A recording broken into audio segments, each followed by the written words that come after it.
કેનેડાએ વિદેશી સ્ટુડન્ટ પર 2 વર્ષ માટે લિમિટ મૂકી, તેના કારણે ભારતીય વિદ્યાર્થીઓને સૌથી વધુ અસર થવાની છે. કેનેડા દર વર્ષે આવતા સ્ટુડન્ટ્સમાં ભારતીયોનું પ્રમાણ સૌથી વધારે હોય છે. હવે ભારતના સ્ટુડન્ટે નવા વિકલ્પો વિશે વિચારવું પડશે. કેનેડાએ હાઉસિંગ કટોકટી અને જોબની અછતનું કારણ આપ્યું છે. ભારતીયો પહેલેથી જ કેનેડામાં વધતી મોંઘવારીના કારણે પરેશાન હતા. ત્યાં આ નવી તકલીફ પેદા થઈ છે. વર્ષ 2022માં કેનેડામાં દર 10 વિદેશી સ્ટુડન્ટ્સમાંથી 4 ભારતીયો હતા, એટલે કે 40% સ્ટુડન્ટ્સ ભારતીયો હતા. હાલમાં કેનેડામાં 2.26 લાખથી વધારે ભારતીય વિદ્યાર્થીઓ અભ્યાસ કરે છે. આગામી દિવસોમાં કેનેડામાં ભારતીય વિદ્યાર્થીઓની સંખ્યા ઘટવાની પૂરી શક્યતા છે. ભારતીય વિદ્યાર્થીઓ એટલા માટે કેનેડા ભણવા જતા હતા કારણ કે યુકે અથવા અમેરિકા કરતાં કેનેડામાં ઓછો ખર્ચ આવે છે અને રેસિડેન્સીની પરમિટ વધુ સરળતાથી મળી જાય છે. ભારતીય સ્ટુડન્ટ્સને કેનેડામાં એડમિશન આપવાનું કામ કરતી આઈડીપી એજ્યુકેશનના રિજનલ ડિરેક્ટર પિયુષ કુમારે જણાવ્યું કે કેનેડા ભણવા માંગતા સ્ટુડન્ટ્સની પસંદગીમાં પહેલેથી જ શિફ્ટ જોવા મળી રહ્યો છે.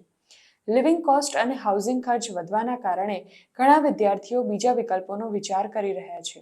ભારતીય વિદ્યાર્થીઓ 4 કારણથી કેનેડા ભણવા જવાનું પસંદ કરતા હોય છે. પહેલું કારણ, કેનેડા વધારે અફોર્ડેબલ છે. બીજું કારણ, કેનેડામાં અંગ્રેજી ભાષામાં એજ્યુકેશન મેળવી શકાય છે, જ્યારે બીજા કેટલાક દેશોમાં પ્રાદેશિક ભાષા શીખવી પડે છે, જેમ કે રશિયા, ચીન, જર્મની વગેરેમાં અંગ્રેજી સિવાયની ભાષા શીખવી પડે છે.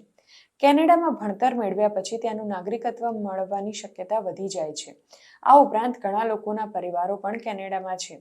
કેનેડામાં ભારતીયોની સંખ્યા બહુ મોટી હોવાથી એક મોટો સમાજ રચાયેલો છે. વર્ષ 2023ના પાછલા 6 મહિનાથી જ કેનેડામાં ભારતીય વિદ્યાર્થીઓની સંખ્યા ઘટવા લાગી હતી. તેના માટે ભારત અને કેનેડા વચ્ચે ડિપ્લોમેટિક તણાવ હતો. ખાલિસ્તાની તરફી ઉગ્રવાદીની હત્યા પછી કેનેડાએ ભારત પર આરોપ મૂક્યો હતો અને ભારતે કેનેડાના પોતાના ડિપ્લોમેટિક સ્ટાફને પાછા બોલાવી લેવા જણાવ્યું હતું.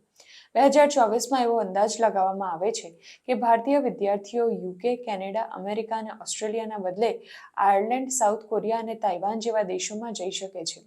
ભારતીય વિદ્યાર્થીઓ આયર્લેન્ડને એટલા માટે પસંદ કરે છે કારણ કે ત્યાં વૈશ્વિક સ્તરની યુનિવર્સિટીઓ, સરકાર અને ઇન્સ્ટિટ્યુશન તરફથી સપોર્ટ મળે છે. આ ઉપરાંત કેનેડામાં પોસ્ટ સ્ટડી વર્કની સંભાવનાઓ વધારે છે. યુક્રેનની તુલનામાં આયર્લેન્ડમાં ભણવાનો ખર્ચ ઓછો આવે છે. એક્સપર્ટ્સનું કહેવું છે કે યુકે, ઓસ્ટ્રેલિયા અથવા અમેરિકાની તુલનામાં આયર્લેન્ડમાં ટ્યુશન ફી ઓછી હોય છે. તેથી ઘણા ભારતીય વિદ્યાર્થીઓ જે નવા ઓપ્શનની શોધ કરે છે તેમાં આયર્લેન્ડનો સમાવેશ થાય છે.